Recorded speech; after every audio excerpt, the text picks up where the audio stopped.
Playing some rap music while I'm driving. Okay, so the third door of today on the 28th of October.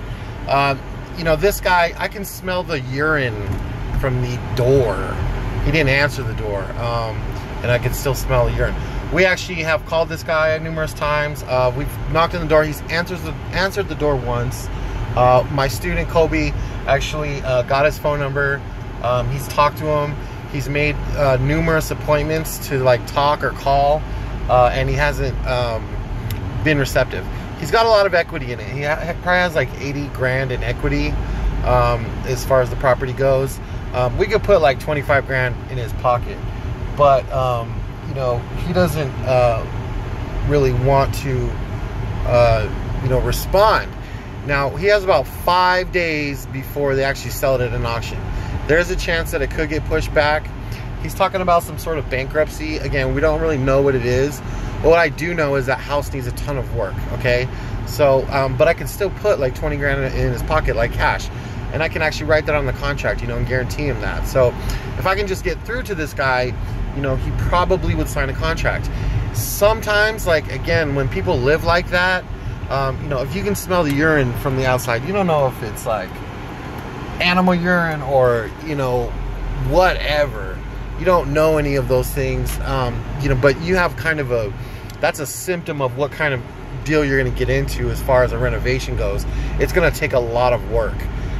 So, you know, again, I'm probably, you know, if somebody were to flip that house, they'd probably put it in at $25,000 to $30,000 in work. The house is maybe like, I don't know, 1,000 square feet, 1,100 square feet. It's in a kind of an older neighborhood on the west side of Phoenix. But again, you know, even in a house like that, you can make a lot of money on. But again, the guy just isn't responding. So again, we're going to turn up the heat a little bit. We're going to start, you know, blowing up his phone, texting him, you know, knocking on his door as much as we can, leaving notes on the door. I don't usually leave notes. Again, I knock the door until they actually, you know, answer the door. I'm not big on leaving door hangers or anything like that. But when it starts to get to be where we can, you know, it's getting down to the wire, there is some sort of motivation there. He's a total hermit, doesn't want to come out of his house. I'm sure he is there when he's not there. His car's not there, so his car was there. He just didn't want to answer the door. Probably in a really depressed, you know, mood. Doesn't want to deal with what's going on. But even 5 days to the foreclosure, we've saved a deal on the actual day of foreclosure, like when they were going to sell it at an auction.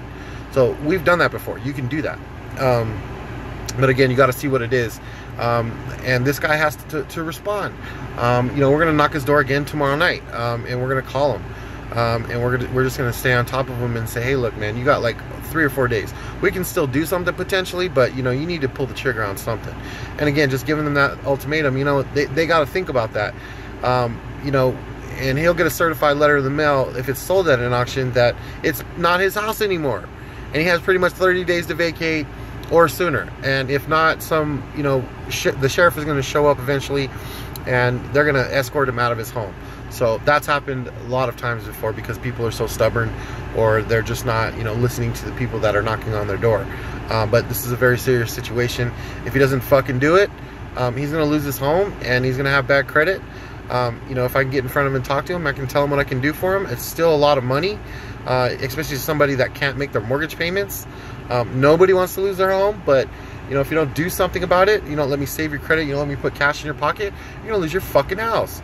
And I can't stress that enough. So again, follow up. I will continually follow up. He'll come home sometime, he'll see my note, he'll respond to a text eventually, and if not, he's gonna lose his home. So again, that is, you know, what you do consistently, and you'll eventually get something. So we'll see what this guy does, and I'll get back to you on it. All right, Nate Ness.